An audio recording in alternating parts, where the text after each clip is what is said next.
I feel like there's something else I need to do other than these DLC reviews. But I can't. I'm shifting about in my chair. I don't know what it is because I mean, it's the only new thing that I've played. Unless I mean, no DVDs. Xbox, I've been playing Devil May Cry, but I haven't finished it yet, and I've already done the middle review, so. And there's no, like, fuck it, we'll just go from here. Let me get the names of these.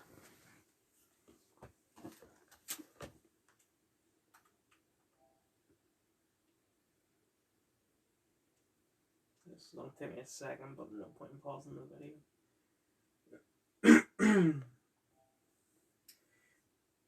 DLC review, The Heist and the Hazardous. I like it. I don't think it was worth waiting a year just for, like, 3 missions, but I still, not even 3, I think it might be 2 missions. But still, it's really nice. I think that guy might actually be voiced by Christian Slater, but I'm not certain. Also, a problem here is that I didn't know that the DLCs came out. Like with Valhalla, I'm subscribed to the Ubisoft's YouTube channel, so I knew when things were coming out. But with this, I didn't. So I would check every so often. I never deleted the game. Like, downloaded it August 2022. Never deleted it. And that's both the PS4 and PS5 versions. Kept on waiting to see if there's any news about the DLCs. I think this one released in May.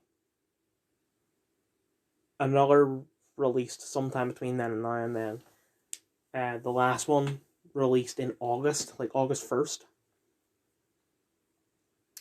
But there are other things that don't seem to be connected to the DLC. Like, there's a ghost hunting thing or demon hunting. They call it Demon Slayer. I find that pretty funny. Which is okay, I guess. Like a parachute thing that kind of reminds me of a game mode from Saints Row 3 that was good. I think it's just those two. Anyway. DLC review. Dog Ketchum's Murder Circus.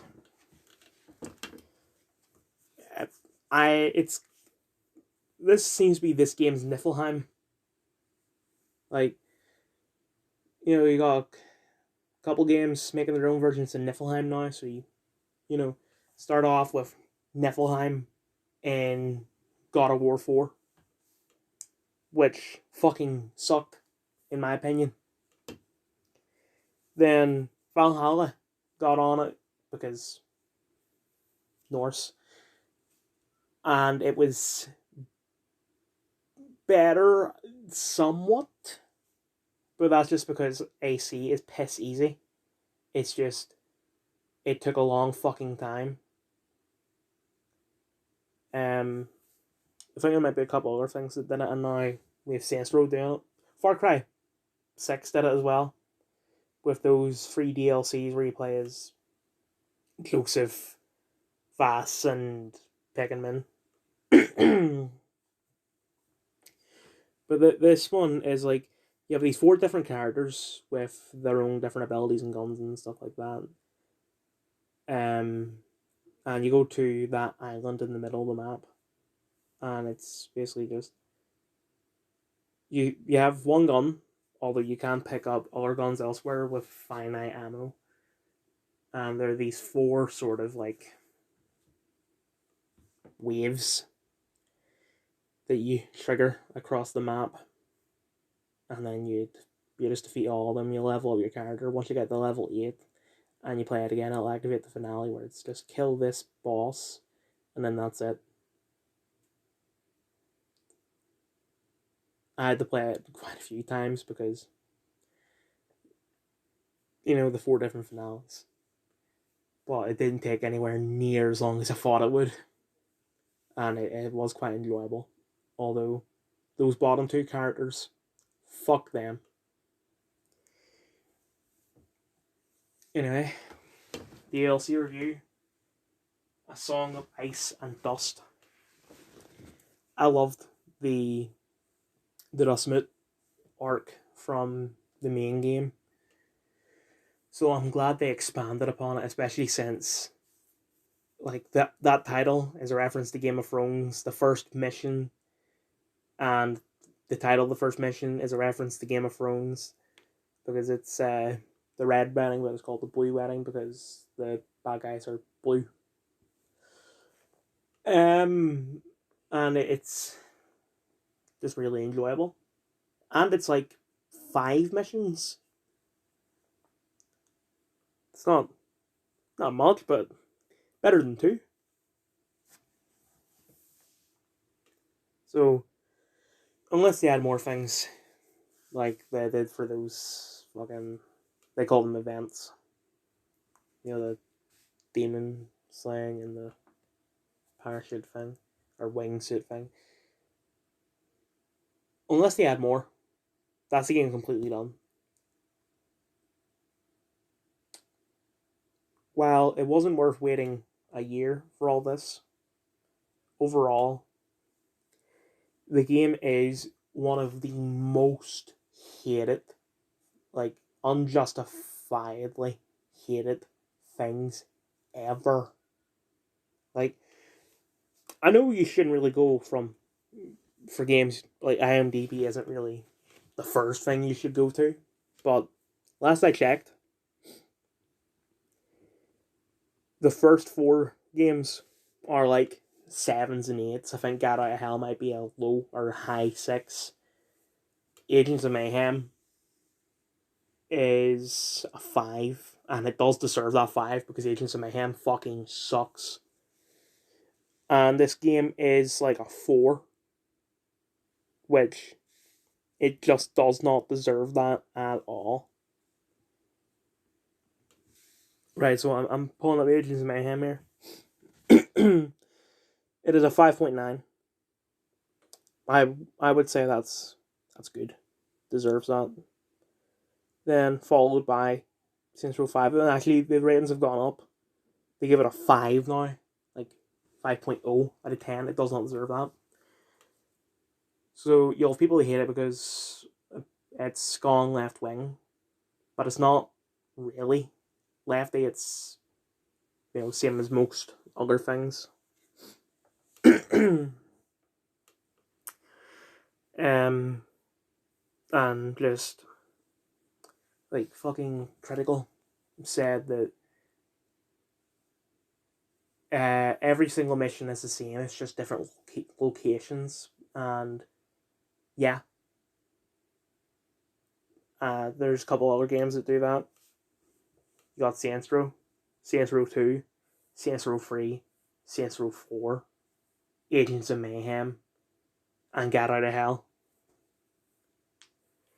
I don't hear you talking shit about any of those. So either he's just hating for the sake of hating, or he has never fucking played a Saints Row game in his entire life, or he knows he doesn't like Saints Row and has still played this anyway. Seeing critical drinker, doesn't like superhero films, but will still watch superhero films, and then is surprised that he doesn't like them.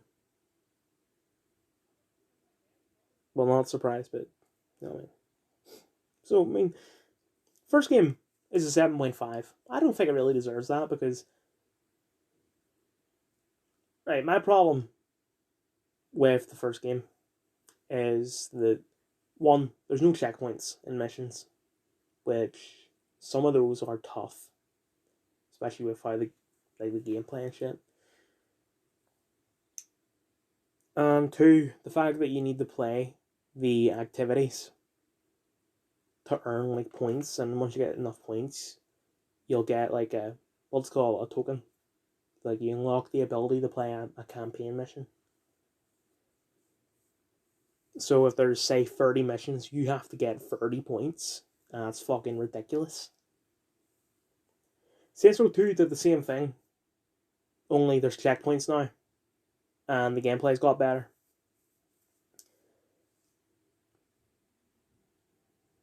I was an 8 out of 10. I couldn't be fucked playing it.